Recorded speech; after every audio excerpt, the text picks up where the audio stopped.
You might see me pull that a couple of times in this. This has been some week, huh? Along with just regular everyday troubles and stuff like that. The attacks in Belgium, Gary Shandling passing away, and then Batman v Superman: Dawn of Justice. As soon as the critical embargo was lifted on this movie, I immediately in my feed saw what the Rotten Tomatoes approval was on it. I didn't try to get too in-depth into any particular reviews. I didn't try to read any of them. I just saw it was saying like, okay, Batman v Superman, it's in the mid-30s. It's in the low 30s. Settling nicely at a 31. I tried to keep my chin up on that. I'm like, well, you know what? You know, maybe there's something at least I can take away from it. Maybe there's something I can grab onto watching this. But don't get me wrong, my expectations for this movie gradually lowered day by day as theater time approached. I'll admit there's one or two things I can take away from this movie, but overall, Jesus, this was a disappointment. This was extremely disappointing. I don't even know if I'm really angry. I'm deflated. I'm tired. It didn't help that I went, you know, the only screening that was available to me was a 3D screening, and I was like almost right up in the front row. So my head is pounding right now from the 3D and from seeing all that wholesale strobe light destruction up close and personal. So I'm a little grouchy right now, mainly for that, but also because I'm spent. This felt like the longest movie ever. I wouldn't have minded it so much if stuff happened of consequence, if I was invested in what was going on. Right out of the gate here, there's gonna be spoilers, so if you still, despite seeing my haunted 1,000-yard stare here, if you're still curious to see this in theaters, go do that. And then you can come back here and agree or disagree with what I have to say after, say, this point. Because spoilers beware, because I don't give a shit. Because clearly they didn't give a shit when they made this thing, so why should I care about spoiling stuff that's not worth being kept secret? Before we get into basically a play-by-play of everything Batman v Superman in some way or another fucks up on, let's get the kudos out of the way. Ben Affleck as Batman is still a very solid choice. He does a good job in the role. It's a shame that the role in this movie doesn't allow much for him to really show off what he's capable of, but it's there. There are glimmers throughout this entire movie of the awesomeness of a Ben Affleck Batman. And I really hope he gets his own standalone. I really hope it's Affleck who's directing the thing, who's writing the thing.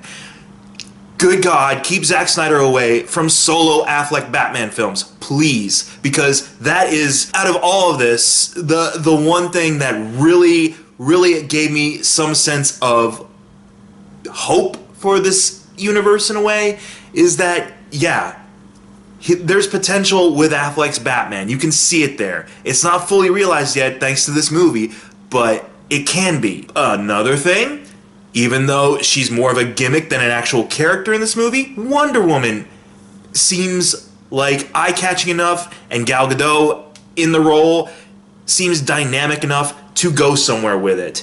And thank God her standalone is being handled by somebody else entirely. The promo images for the Wonder Woman movie look more interesting than what she's given in this movie. But there are glimmers there. Like when she's in the big battle with Doomsday. Again, spoilers, I don't care. And besides, I was spoiled months ago. Doomsday's in this deal. But when she's in the big fight with Doomsday, there's a moment when Doomsday chucks her aside. She gets pile driven essentially into rubble. And she is like, looks back at him and smirks. Like she has like this almost devilish like, oh, it's on now, fucker. Like, you get the sense of Amazon warrior has been awoken finally after a 100-year rest. And she goes right back into it. So there, again, with Batman and Wonder Woman, there are glimmers of the potential these actors and these icons can go from in future standalone installments, well away from this movie, please. Yeah, and there were a couple of scenes that did work. That's the thing. There are scenes that work, but you know, a couple of scenes here or there that work don't add up to a story that works. I might just mention these scenes as we go along. So, film opens up with the Batman origin being retold out of chronological order all over the place. It cuts to him running away from his parents' funeral as a boy into the woods and discovering the Batcave, to the movie, leaving the movie theater and being shot by the mugger. All done in Zack Snyder's Watchmen opening title style. Very slow-mo. You see the pearl necklace fall in slow motion, and Jeffrey Dean Morgan as Bruce's dad whispers Martha as he dies to his dead wife. Keep that Martha in mind because it comes back in a hilariously stupid way. And then young Bruce Wayne, after the funeral, falls into the Batcave and hovers above the ground thanks to bats, and it's revealed to be a dream sequence, I guess. Then it cuts to Superman's debut in Metropolis, leveling Metropolis as he's fighting Zod and Man of Steel, except told from Bruce Wayne's perspective, from the man on the street perspective, which, again, he's telling all his people to get out of the building, even though they should have left this building long ago. I don't know why they're all just standing there watching basically the block next to them get decimated. They should have left this place from the get-go. And even when he drives into the city to see if he can save people, I'm not entirely sure what he was hoping to accomplish with that, but even then, he's victim to standing slack-jawed watching buildings come down instead of doing, what your instinct should tell you to do and run. I mean, he's Batman, so it makes sense he would run towards the danger, but everyone else is maybe everyone just gets so overly petrified in mass groups that they don't know to run away from your city coming down around you. And we've had real life scenarios where it's proven people flee. So he sees Superman fighting Zod in the distance and deduces oh, it's their fault. I'm mad. Fast forward 18 months. Superman hasn't learned anything since Man of Steel, we gather from this movie, because I'll give Superman this, he always manages to save Lois Lane in time, which I guess if you're going into this and being well, Lois Lane's the only one that matters. Meanwhile, before Superman even intervenes, Lois is witness to a CIA agent getting his head blown off by Lex Luthor's henchman, who I'm pretty sure was in Winter Soldier in exactly the same role. I don't know, someone let me know if that's the same dude who was Crossbone's henchman in Winter Soldier, or one of the second-in-commands. It looks like the exact same dude, with the exact same hairstyle and the exact same chiseled face, except he's playing Russian now instead of Hydra. Superman starts some incident in this African country while trying to rescue Lois Lane, who's there on assignment, ends up slamming a warlord through several rock-solid walls. I'm sure that guy's still alive. Whatever.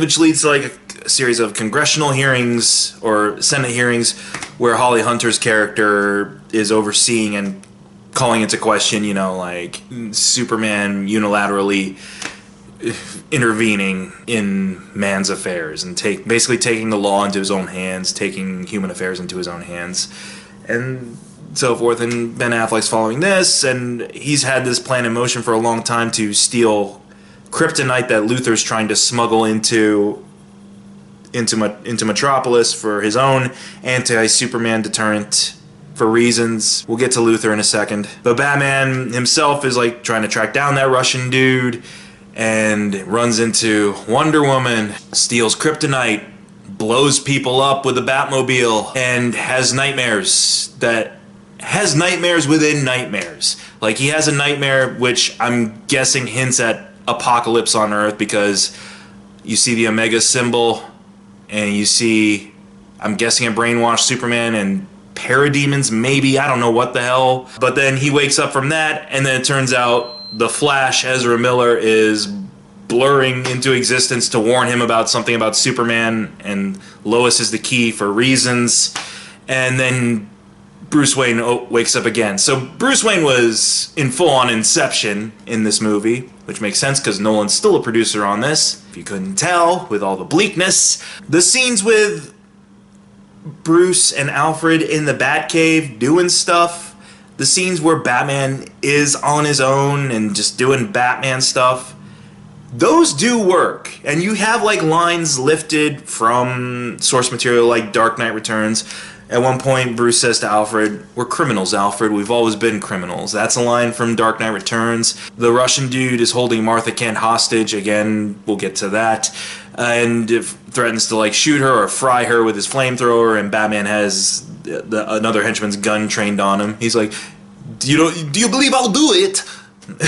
And Batman is like, "I believe you," and shoots him. That's from Dark Knight Returns. Hollow-looking Superman from Nuclear Fallout. That's from Dark Knight Returns. So there's cool little visual Easter eggs lifted. The movie visually looks good. I'll give it that, but there's no structure to this. So all the astounding visuals don't mean dick when you're just jumping from scene to scene to scene. I just finished watching my buddies over at 3 Geeks talk about this because they went last night to the premiere. Max said it best. This editing is bad. And it's not the fact of like, oh, continuity issues or anything like that. It's got to deal with the fact that scenes just happen and then you'll just jump to another random scene for, again, reasons, which can be so infuriating in this sit because you'll have a good scene. You'll have a good scene of Affleck in the Batcave deducing stuff or bouncing off dialogue with Alfred, played by Jeremy Irons, who does a good job with what he's given too. They have a good dynamic, good team up as it were, and they're like, okay, I'm kind of vibing with this. I'm okay with this. But then it'll just cut to random Daily Planet scene, Perry White's on Clark's ass about a football game.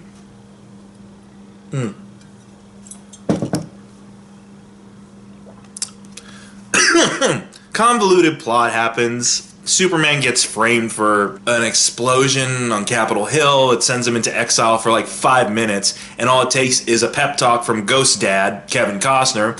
I don't even know what Kevin Costner was talking about in his little soliloquy to Clark. Basically, the gist of it is, I didn't know what to do with myself in the world until I found your mom. So, find someone to love you, kids, because you'll walk through life without purpose or direction unless you find that special someone. And that's supposed to parallel Clark with Lois, I guess. Next thing you know, he's back doing Superman stuff. So, that exile, wow, I really felt the impact of you leaving, Superman. But it doesn't matter because you're gonna die at the end of this anyways. Spoilers. So, back and forth, back and forth, back and forth. The first half of this movie is very boring, while there is fun to kind of see Affleck and Cavill run some dialogue off each other. Their conversations start and stop. They really, aside from when they're in their civilian identities at a fundraiser, and when Batman accidentally hits Superman with when he hits Superman with a Batmobile and Superman's like, "Watch yourself." And then you get the Batman saying, "Do you bleed?" Those are literally like the 2 scenes they share together before the showdown. The showdown, which takes all of, I want to say, 8 minutes in this movie called Batman v Superman. I knew going in, thanks to the trailers, but also thanks to my own knowledge of comics, that the movie wasn't going to end with them still being at odds. That the movie would end with them teaming up. I knew that Batman v Superman was kind of just the selling gimmick in the title. But the Batman v Superman segment of the movie is so brief and has so little impact on everything else that's going on in this plethora of storylines that you could have called this movie anything else but Batman v Superman. It could have been World's Finest. It could have been just regular Dawn of Justice. I would have gone with World's Finest personally because the justice aspect of this is what drags this movie down a lot. Because yeah, you get cameos. As I mentioned before, the Flash pops into reality for a minute to be cryptic, and then you see him on security footage later looking like a homeless person, and then you see Khal Drogo underwater as Aquaman, and Cyborg without limbs. Fun stuff. And you see, and you get to see Chris Pine in a photograph with Wonder Woman. So that's kind of hinting at her solo stuff. So yay, world building for cutouts and not characters. And again, like I said, even though there are glimmers of hope with Batman and Wonder Woman, they're not fully realized characters in here. This is Henry Cavill's second outing as Superman, and he's not even a character in this. And I don't blame Cavill for this. The dude is doing the best he can, and I know Cavill can play like a decent kind of larger-than-life persona and character that Superman can be, because I've seen him do better in stuff like, say, Man from U.N.C.L.E. Plot holes and things like that, I would have forgiven if there was something entertaining going on in this movie. But this movie, if you thought Man of Steel was bleak, this movie amps that shit up to like 11. This is, I want to dare say, darker than what Nolan was going for, but not darker as in compelling. At least when stuff was happening in The Dark Knight, it was still interesting. It was still compelling.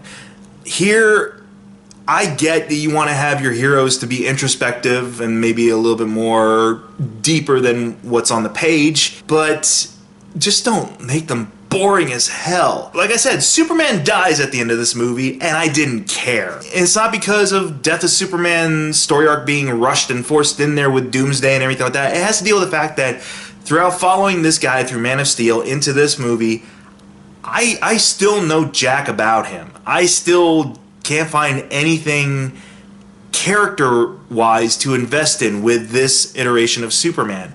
And I feel that's why it was the biggest letdown, because I was really hoping this movie would grow on that. Yeah, sure, address all the carnage and stuff that happened in Man of Steel. Yeah, paint it in a realistic light and, depict what humanity's actual response would be to someone with these ungodly powers. But at the same time, develop your hero a little bit more.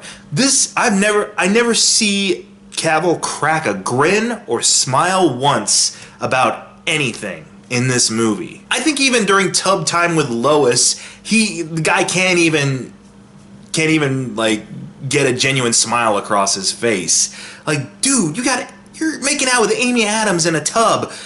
Smile, damn it. He's just so solemn, and as much as I was like, I kind of understood it in Man of Steel with this whole identity crisis thing, I expected a little bit of progress on that front. Like, even when he's doing very altruistic, iconographic Superman stuff, rescuing a little girl from a burning building. It looks pretty, except for the fact that you just have this solemn, just somber looking Superman just being like, yeah, I guess it's my job. Whenever he started talking, Eeyore's voice was running through my head throughout this movie. I'm not saying it needs to be silly or slapsticky or Schumacher even. There has to be a limit to how morose and dull you can get with these heroes. It's not what Jesse Eisenberg does. That's not the solution. Jesse Eisenberg as Lex Luthor. Wow. I still don't understand why he was doing what he was doing. That's the thing. I follow comics, and I was completely lost as to what was going on in this movie. I still know jack shit about why Lex hates Superman, why he thought it'd be a good idea to pit Superman against Batman, what his endgame is actually with creating Doomsday, creating anti-Superman, weapons through kryptonite.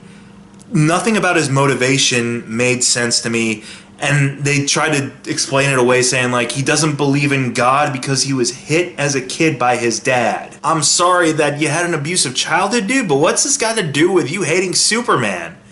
It does. I guess you're kind of saying like, well, Lex sees the unfairness of life, I guess, so no one can be happy if Lex isn't happy. I don't know, except he seems pretty happy at times. He seems stupidly happy at times. He seems very Frank Gorshin-y at times, because I don't know if this Lex Luthor has Tourette's or some kind of nervous tic or something like that. I don't exactly know. I don't know how to describe what Jesse Eisenberg is doing in this movie, but it's distracting as hell, and it takes you out of every scene he shares. Everyone who is sharing screen time with him in this movie gives him the same exact look of him and Holly Hunter's senator character when he's talking about, like, hey, help me get the kryptonite through. Like, that's his go-to little tick is every once in a while. Holly Hunter has this look on his face as he's describing Granny's green tea or home tea tasting like piss and switching it out for piss or something. I don't know what he's talking about. But she has this look on her face of, like, when he meets up with Superman and is like, hey, go fight the Bat. Fight night. Bat of Gotham versus Last Son of Krypton. And he's like, you'll do it because I have your special lady. And everyone's special lady is his mother. And he shows him, like, Polaroids of Martha Kent being gagged with witch written across her forehead because she's the mother of a flying demon. Even Superman is giving him this look of, no one knows in the movie what to make of this character, and no one in the audience knows what to make of this character. There's an awkward laugh here or there about what he's doing, but it's never really when it's supposed to be something intentionally funny. It's always just something with his stupid-ass delivery in this movie. I was willing to kind of just say, like, okay, they put in a funny Lex line for the trailers. Hopefully he actually gets menacing. No. The only time there's a sense of menace to him is when he shaved bald at the end, and it has nothing to do with anything he's saying or doing. It's just that, okay, Jesse Eisenberg bald is kind of scary looking, but just because he looks like Gollum a little bit. But even after that, when Batman has, like, one final conversation with him and Jesse Eisenberg's, like, teasing at the bigger evil on the horizon, aka, I'm guessing, Darkseid, aka not Thanos, even then, he's, like, at his cell being like, pip, pip, pip, pip, pip, pip, pip, pip. I am not joking. That is the shit he's doing at the end of this movie. God, just let Kevin Spacey back in and let him do his thing. Is all I can say. He can come back as Frank Underwood playing Lex Luthor, and I'll be cool with that. So let's get into the motivation of Batman. Because while, like I said, I'm enjoying the little glimpses of the potential in Ben Affleck as Batman here or there, again, he's still not much of a character in this movie, and his whole motivation for this feud with Superman is... it's got a weak foundation, for starters. This is a Batman who has no problem with killing, from the looks of things in this movie. Now, as a purist, I do like my Batman to come up to that line, but not to cross it. But I'm not up in arms when I see him killing in other media. Like, Michael Keaton's Batman and Batman Returns, I still enjoy, and he has a gigantic fucking body count in those movies. So, I'm not really that upset about the idea of Batman killing. What I am raising my eyebrows at here has to deal with the fact that where does Batman get off telling Superman he's a threat? It's like when they're, like, debating back and forth, either as Bruce Wayne and Clark or in costume. He's basically saying, like, yeah, you're a menace. You cost people their lives. You're one to talk, Batfleck. You, literally a scene or two later, he's pancaking cars in the Batmobile, and it's not like that, it doesn't look like it's left up like it was in Nolan movies where you just assume those people are okay. No, there's a point where he's riding the Batplane and straight up blows up 3 trucks worth of people in a row. Like, there's no way anyone's walking away from that. So where does this Batman get off basically telling this Superman he can't cross lines or he has to be put in check? You're both terrible heroes. And let's not forget, too, that really the one thing that seems to be always driving Ben Affleck's Batman in this movie is the fact that he has bad apocalyptic dreams. Those are really, aside from the initial scene in Metropolis, those combined with that are the only reasons he's propelled to do what he does, which makes him come off as a crazy person. And I'm not making this up. The whole resolution of the Batman-Superman feud in this movie is over the fact that their moms share the same first name. Yeah. Batman is about to deliver a killing blow to Superman, and Superman gurgles out, "They're gonna kill Martha!" And Batman is like, "What? Why'd you say that name?" As if no one else on the planet aside from his mom has the name Martha. That's what these two heroes finally connect on, is that both of their moms are named Martha, and immediately Batman should care and sympathize. And the way he goes about it, he's like, "Why did you say that name?" Like, he comes off as a legitimately crazy person, which undoes any of the cooler moments beforehand that he had as just bitter, worn-out Batman. I could get behind that, but this is full-on Dark Knight Strikes Again, all-star Batman and Robin, crazy Batman. Like, he's on the verge of having a psychotic break from the looks of things around this time. But then they immediately buddy up and all's forgiven, and he goes and rescues his mom, because cool. Which did lead to a kind of a cool rescue scene, I'll admit. The Batman beating up about 20 thugs in a room and blowing up God knows how many else outside. That was pretty cool. But all of it culminates in Luthor bringing up Doomsday, who was a meld of his blood and Michael Shannon as Zod, who, this was the easiest check for Michael Shannon, I'm sure, because all you had to do was lay there naked on a table and sit in some goo. So Zod's day ends up just going to town on Superman. Superman actually has a good idea. I'll give the movie credit. Like, Superman's actually like, "I'm gonna get this guy as far away from a population as possible," and punches him into outer space. So kudos to you, Superman, for actually thinking that one through a little bit more. And then Wonder Woman shows up to save everyone's bacon, and again they get that cool like little glimmer of the warrior spirit she has. She cuts off Doomsday's hand. She's actually way more competent in this fight than Batman and Superman. Lois Lane is there. She's in and out following this investigation, which ultimately leads to Lex Luthor, which by the time it's revealed that he was behind that, you already knew he was behind that. So really her whole subplot is useless in this movie, and her whole being involved in the finale is useless because she goes to retrieve this Kryptonian spear that Batman had because they find out, oh, maybe that'll hurt Doomsday. So somehow she knows this, no one's run this by her, and she goes to retrieve it from an underwater thing, but ends up getting trapped, which just means she's only there so Superman can save her again. She ends up saving him again because he goes and looks for the Kryptonian spear and ends up almost drowning. So, I don't know. She seems really forced in there just so we can have that moment where Lois is cradling Superman's dead body at the end. That's the only reason she's there, is for the imagery and not for the storytelling. Oh, they defeat Doomsday, run the spear through him, but Doomsday stabs Superman in the chest. What a great pick-me-up of a movie this is, to leave you on Superman's dead gaze looking right at you.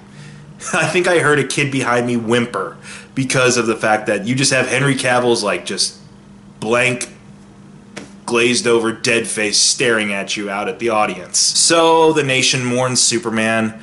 They have a burial for him in Kansas.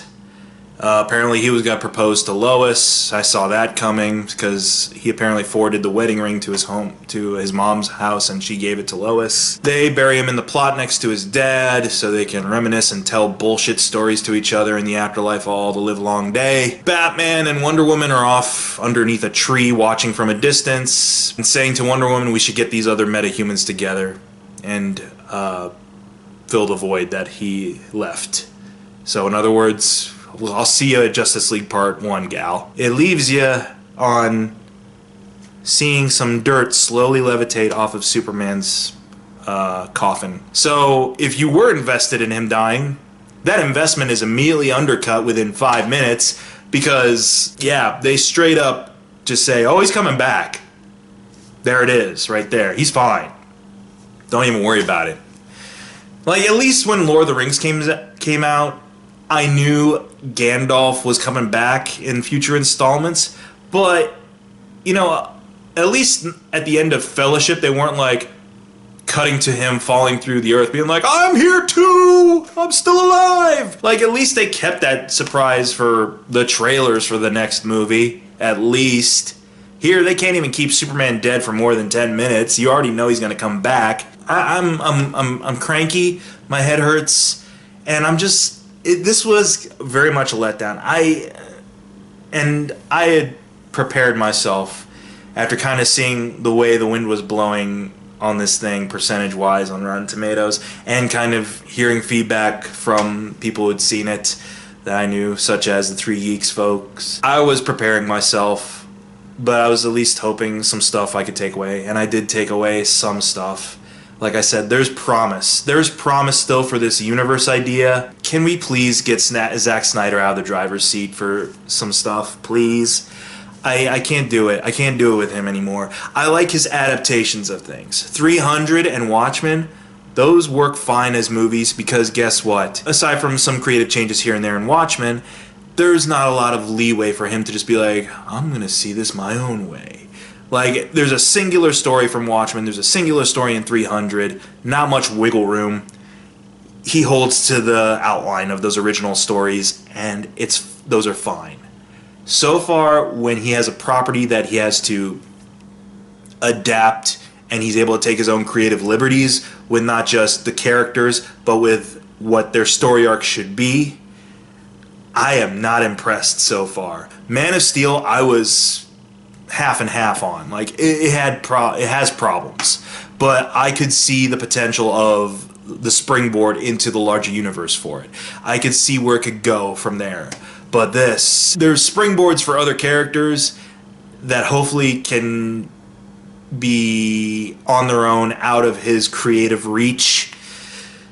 Because I really don't want to see Ben Affleck as Batman or Gal Gadot as Wonder Woman squandered due to kind of his interference. And that's the thing too, I don't even know if I want to put this entirely on Zack Snyder, because it feels maybe like a lot of this was studio mandated, like, let's get in our Justice League shout outs while we can. They feel unnecessarily forced in. Like, there's a file that Batman and Wonder Woman end up getting their hands on at different times, and you end up seeing like the video files on it, which shows the Flash footage, which shows Wonder Woman footage, which shows Aquaman punching a camera underwater, I guess, which shows Cyborg being mutilated by his dad because his dad's trying to make him the Bionic Man. They felt very unnecessary, and they weren't about anything. They weren't about anything having to do with the story that we're in right now. The story that was taking place had nothing to do with the story that it was in right now.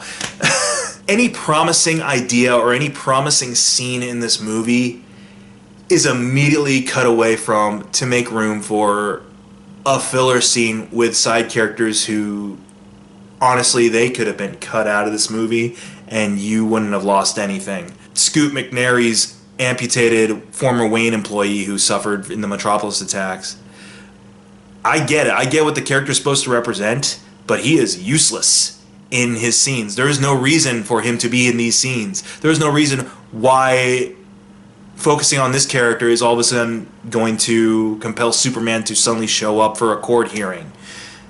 It's useless. It's a useless bit of like diversion for what could actually be character building moments for our main characters. God knows Superman definitely could have used a lot more of it, because out of the three of the Trinity that show up in this movie, I'm sorry, Henry Cavill, Superman's still the least charismatic hero I've seen so far in this universe. My head hurts again, and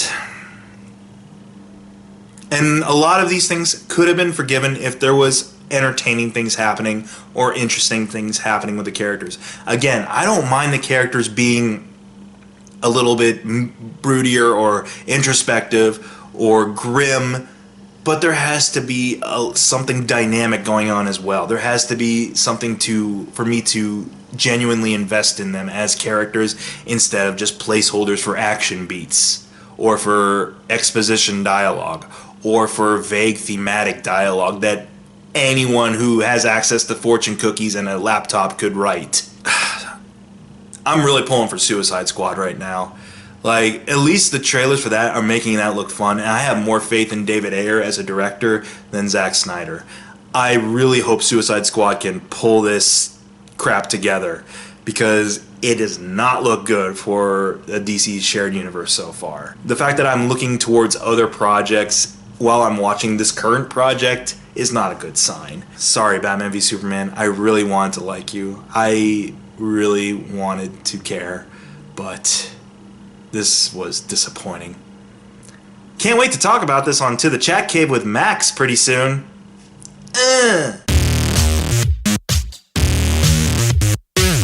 Oh, and P.S. When the Captain America Civil War trailer, which by the way, I'm sure everybody with a computer has seen a dozen or so times by now online, when that trailer shows up in front of your movie and that gets applause and the end of your movie doesn't, that's not a good sign, DC.